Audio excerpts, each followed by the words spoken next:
अरे ओ कमला, देखो आज मैं कितनी अच्छी हरी मिर्च और प्याज लाया हूँ। ओ जी, इतनी अच्छी हरी मिर्च और प्याज? तुमने अचानक ये सब खरीदने के लिए पैसे कहाँ से लाए? आजकल तो सब्जियों के दाम आसमान छू रहे हैं। अरे वो सब छोड़ो, मुझे गांव के एक किसान दोस्त ने दिया क्योंकि उसके यहाँ अच्छी पैदावार हुई थी। क्या कह रहे हो? आजकल इतनी सस्ती सब्जियां तो देखने भी नहीं मिलती। बहुत अच्छा किया। सुनो, आज अच्छे से मिर्च प्याज के पकौड़े बनाओ। इस बारिश में हरी मिर्च के गर्मा गर्म पकौड़े खाऊंगा। आज तो जी भर कर खाऊंगा और अपने दोस्तों को भी खिलाऊंगा। हाँ, तुम चिंता मत करो। आज ऐसे कुरकुरे और चटपटे पकौड़े बनाऊंगी कि पूरा मोहल्ला महक उठेगा। तुम निश्चिंत होकर बैठ जाओ। उधर संजय और सरिता के छोटे से घर में नमक खत्म हो गया था। सरिता खाना बना रही थी, तभी उसे याद आया, हमारे घर में नमक भी खत्म हो गया। पिंकी, एक बार इधर आओ तो बेटा, जरा मेरी मदद करो। क्या हुआ माँ? क्यों बुला रही हो? अभी तो खाने का समय भी नहीं हुआ। अरे बेटा, खाना बनाया तो देखा कि घर में तो नमक बिल्कुल नहीं है। जरा कमला भाभी के घर से थोड़ा नमक मांग ला, वो पास में ही तो रहती हैं। जल्दी हो आ बेटा। अच्छा माँ, मैं अभी जाती हूँ, नमक लेकर जल्दी वापस आऊंगी। पिंकी अपने घर से कमला चाची के घर जाती है। रास्ते में बारिश की बूंदें गिरने लगी थी। ओह कमला चाची, क्या कर रही हो? घर में हो क्या? ओ पिंकी, आज इधर कैसे बेटा? बारिश में भीग तो नहीं गई? नहीं चाची, अभी तो बस बूंदाबांदी शुरू हुई है। माँ ने भेजा है। हमारे घर नमक खत्म हो गया है। माँ ने कहा कि कमला भाभी से थोड़ा नमक मांग लाओ, बस 2 चम्मच ही चाहिए। ओह, नमक भी खत्म हो जाता है तुम लोगों का हर बार। तेरा बाप दिन भर क्या करता है? कोई काम धंधा नहीं करता क्या कि एक पैकेट नमक भी नहीं खरीद सकता? हर समय मांगने ही आते हो तुम लोग। पिताजी तो बहुत मेहनत करते हैं चाची जी, रोज मजदूरी करने जाते हैं, लेकिन इस बारिश के मौसम में काम हमेशा नहीं मिलता ना। कभी मिलता है, कभी नहीं मिलता, फिर भी वो बहुत कोशिश करते हैं। काम नहीं मिलता या तेरा बाप बस आराम से बैठे बैठे खाता है और तुम लोग दूसरों के दरवाजे पर हाथ फैलाते रहते हो? ये ले नमक, बारिश में इसे भीगा मत लेना, कागज में अच्छे से लपेट दिया है मैंने। धन्यवाद चाची जी। अरे वाह, कितनी अच्छी सुगंध आ रही है उस कढ़ाई से। ऐसा लग रहा है जैसे कोई बहुत स्वादिष्ट चीज बन रही हो। क्या तल रही हो चाची? हरी मिर्च और प्याज के कुरकुरे पकोड़े बना रही हूँ। खुशबू तो आएगी ही ना। देसी घी में तल रही हूँ। क्या कभी खाया है तूने ऐसा कुरकुरा और चटपटा खाना? शायद तेरी किस्मत में हो ही नहीं। नहीं चाची जी, कभी नहीं खाए ऐसे पकोड़े। खुशबू तो सचमुच बहुत जबरदस्त लग रही है। पकोड़े देखने में भी बहुत सुंदर और सुनहरे होंगे ना चाची? मेरे मुंह में तो पानी आ गया। अरे खाएगी कैसे भाई? तुम्हारे घर में तो नमक तक नहीं रहता और ये मिर्च प्याज के पकोड़े खाएगी। बड़े सपने देख रही है। खुशबू सूंघ कर ही अपना पेट भर ले और संतुष्ट हो जा, यही तेरी किस्मत है। चाची जी, आप ऐसा क्यों बोल रही हैं? मैंने तो आपसे खाने को कुछ मांगा भी नहीं, बस इतना ही कहा कि अच्छी खुशबू आ रही है। इसमें बुरा क्या है? मांगती तो भी मैं नहीं देती। ये खाना खाने के लिए पैसे और किस्मत दोनों चाहिए, समझी? तुम्हारे पास ना पैसे है ना किस्मत। नमक मिल गया ना अब यहाँ से जल्दी निकलो। मुझे अभी अपने मेहमानों के लिए खाना बनाना है। समय बर्बाद मत करो मेरा। ठीक है चाची जी, मैं चलती हूँ। पिंकी मन ही मन सोचती हुई घर लौटती है। खाने को नहीं मांगा था, फिर भी ऐसी कड़वी बातें सुनाई। कितना बुरा लगता है। अगर किस्मत में हुआ तो एक दिन जरूर मैं भी मिर्च प्याज के गर्मा गर्म पकौड़े खाऊंगी, जरूर खाऊंगी। घर के बाहर बारिश तेज हो गई थी और पिंकी के पिताजी काम से वापस लौटे थे। तभी पिंकी का उदास चेहरा और आंखों में आंसू देखकर उसके पिताजी उससे पूछते हैं, क्या हुआ रे पिंकी बेटा, क्यों उदास है और तेरी आंखों में आंसू क्यों दिख रहे हैं? क्या किसी ने तुझे कुछ कहा है बेटा? तू रो क्यों रही है? पिताजी, माँ ने कमला चाची के पास नमक लाने भेजा था। वहाँ गई तो कमला चाची ने मुझे बहुत भला बुरा कहा कि हम गरीब हैं, हमारे पास ना पैसे हैं ना किस्मत, और उन्होंने मुझे बहुत अपमानित किया। मुझे बहुत बुरा लगा पिताजी।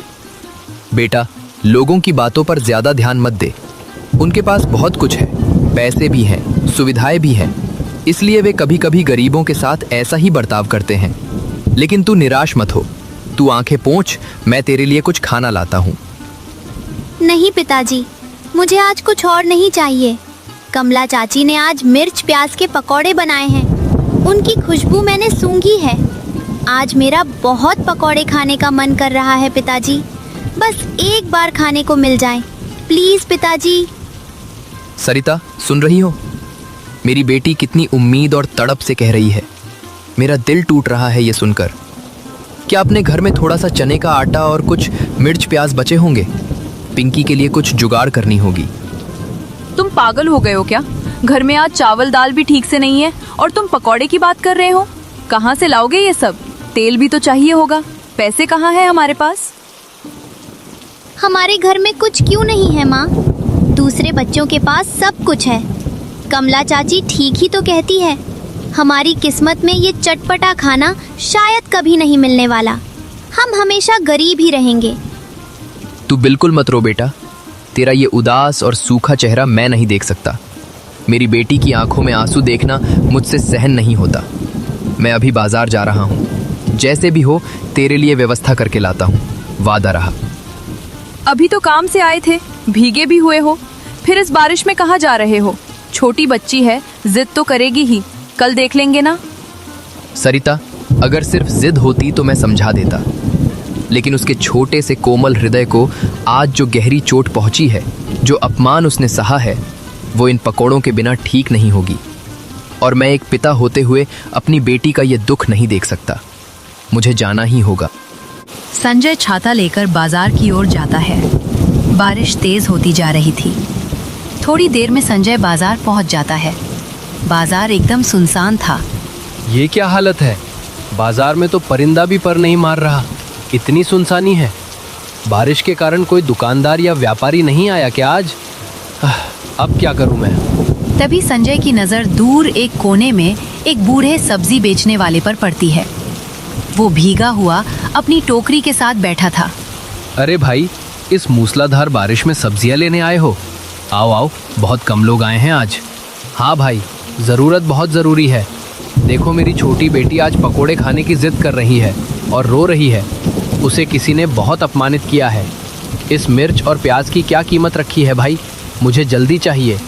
देखो भाई, बाजार में आज सब्जियों का बहुत बड़ा अकाल पड़ा है। बारिश की वजह से माल आया ही नहीं। ये प्याज और मिर्च लेना है तो पूरे 50 रुपए के सिर्फ 250 ग्राम ही मिलेंगे। 1 रुपया भी कम नहीं होगा भाई साहब। क्या? पूरे 50 रुपए? इतने महंगे? लेकिन भाई, मेरी जेब में तो सिर्फ 30 रुपए हैं बस। इसमें तो शायद 2 प्याज भी नहीं आएंगे, और अभी तो मुझे तेल और बेसन भी खरीदना है। ये कैसे होगा? तो भाई, मेरा समय बर्बाद मत करो यहाँ खड़े होकर। इस दाम पर नहीं ले सकते तो यहाँ से जाओ। मैं क्या करूँ, मैंने भी महंगे में खरीदा है। मेरी सारी उम्मीदें टूट गई। अब बेटी को जाकर क्या मुंह दिखाऊंगा? वो कितनी उम्मीद से घर पर मेरा इंतज़ार कर रही होगी। उसकी वो उदास आंखें, वो आंसू, सब याद आ रहा है। बुरा मत मानो भाई, पकोड़े खाने का शौक है तो जेब में पैसों का जोर होना चाहिए। जेब में पैसे नहीं और चले आए मिर्च प्याज खरीदने। हाँ, तुम सही कह रहे हो। मैं ही गलत था जो सोचा कि कुछ कर पाऊंगा। गरीबी तो गरीबी है। संजय निराश हो जाता है और जाने लगता है। तभी बारिश तेज हो जाती है। अरे, ये बारिश और ज़्यादा तेज़ हो गई। अब घर जाकर बेटी को कैसे मुंह दिखाऊंगा? मुझे कुछ देर किसी पेड़ के नीचे ठहरना होगा। इतनी तेज़ बारिश में चलना खतरनाक है। संजय एक पुराने बरगद के पेड़ के नीचे रुक जाता है। वहाँ पहले से ही एक बूढ़ा आदमी बैठा हुआ था। वो बहुत कमज़ोर और बीमार लग रहा था। बेटा, तुम भी बारिश से बचने आए हो? आओ, यहाँ बैठ जाओ, जगह तो बहुत है। धन्यवाद बाबा। हाँ, अचानक बारिश बहुत तेज हो गई। संजय जब पेड़ के पास बैठता है तो देखता है कि बूढ़ा आदमी कमज़ोर और अस्वस्थ है। बाबा, आप ठीक तो हो? और आप इस गांव के तो नहीं लगते। आप कहाँ से आए हो? हाँ बेटा, मैं पास ही के गांव से आया हूँ, जहाँ मैं एक पकोड़े की दुकान लगाता था। मुझे एक भयंकर बीमारी हो गई थी। जिसके कारण मेरे सारे पैसे इलाज में ही लग गए। इसलिए कहीं काम की तलाश के लिए यहाँ आया हूँ। वैसे तुम बताओ, तुम बड़े परेशान दिखाई दे रहे हो। हाँ बाबा, दरअसल मेरी बेटी ने मिर्च प्याज के पकोड़े खाने की इच्छा जताई है, पर मैं एक मजदूर हूँ और मेरे पास इतने पैसे नहीं हैं कि उसे मिर्च प्याज के पकोड़े मिला सकूँ। पैसे के नाम पर मेरे पास मात्र 30 रुपए ही पड़े हैं।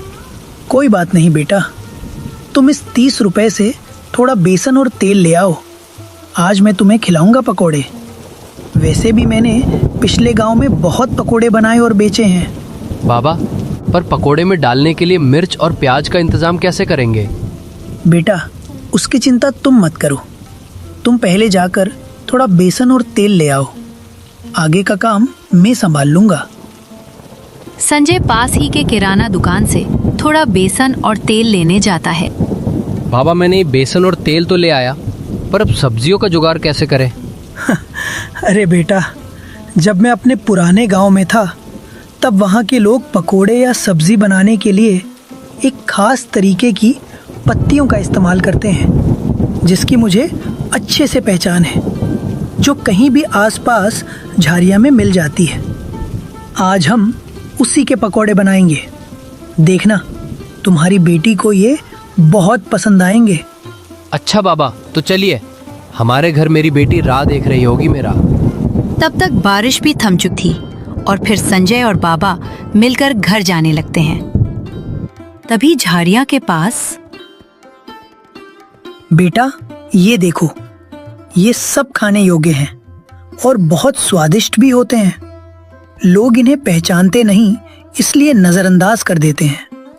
आज मैं इनसे कमाल के पकोड़े बनाऊंगा। सच बाबा, ये सब खाया जा सकता है? हाँ बेटा, मैं तुम्हें सब सिखाऊंगा। थोड़ी देर में वे पत्तियों को लेकर संजय के घर पहुंच जाते हैं। पिंकी दरवाजे पर इंतजार कर रही थी। पिताजी, आप आ गए। लेकिन ये बाबा कौन है और सब्जियां कहाँ हैं? बेटा, ये बाबा हमारे नए दोस्त हैं। आज हमारे घर पकोड़े बनाएंगे। फिर बाबा संजय के घर के अंदर आ जाते हैं। नमस्ते बाबा, आइए। लेकिन घर में तो कुछ खास सामान नहीं है। बेटी, तुम चिंता मत करो, हमने रास्ते में सब जुगाड़ कर लिया है। बूढ़ा आदमी चूल्हे के पास जाता है। वो उन पत्तियां को काटता है और बहुत ही खूबसूरती से पकौड़े बनाने लगता है। पूरे घर में खुशबू फैल जाती है। वाह बाबा, कैसी शानदार खुशबू आ रही है। ये तो कमला चाची के पकोड़ों से भी अच्छी लग रही है। बेटा, खाना सिर्फ महंगी चीजों से नहीं, प्यार और मेहनत से बनता है। लो, तैयार है तुम्हारे गर्मा गर्म पकोड़े। सब मिलकर पकोड़े खाते हैं। पकोड़े इतने स्वादिष्ट थे कि सबकी आंखें खुशी से चमक उठी। वाह, इतने मजेदार पकोड़े मैंने कभी नहीं खाए। धन्यवाद बाबा। बाबा, आपने कमाल कर दिया। इतनी साधारण चीजों से इतना स्वादिष्ट खाना बना दिया। अब से आप हमारे घर में ही रहना। अब हम सब एक परिवार है। जरूर बेटा, पर मुझे काम की बहुत जरूरत है। मैंने सोचा कि क्या हम गांव में ही एक छोटा सा पकोड़े का ठेला भी लगा लें। हम दोनों मिलकर पकोड़े बेचेंगे। मुझे अच्छे से पकोड़े बनाने आता है, तुम बस मेरी मदद करना, साथ ही सीखते भी रहना। अरे बाबा, ये तो बहुत अच्छी बात है। हम कल ही गांव में एक नया पकोड़े का ठेला लगाएंगे और मिलकर पकोड़े बेचेंगे। अगले ही दिन संजय और बूढ़े बाबा मिलकर एक छोटी सी पकोड़े की दुकान लगाते हैं। तभी दो ग्राहक स्वादिष्ट खुशबू को सूंघते हुए ठेले के पास आ जाता है। वाह भाई, तुम्हारे पकोड़ों की खुशबू तो बहुत शानदार आ रही है। जरा हमारे लिए भी एक प्लेट लगना। फिर ग्राहक पकोड़ों खुशी खुशी खाने लगते हैं।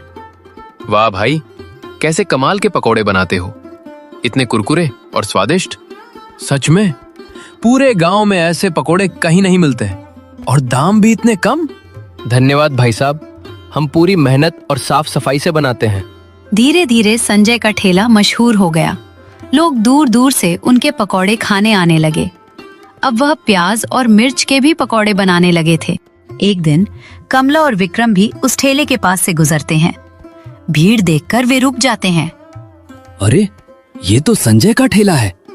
इतनी भीड़, चलो देखे तो। क्या संजय ठेला लगा रहा है? चलो देखते हैं। वे ठेले के पास जाते हैं।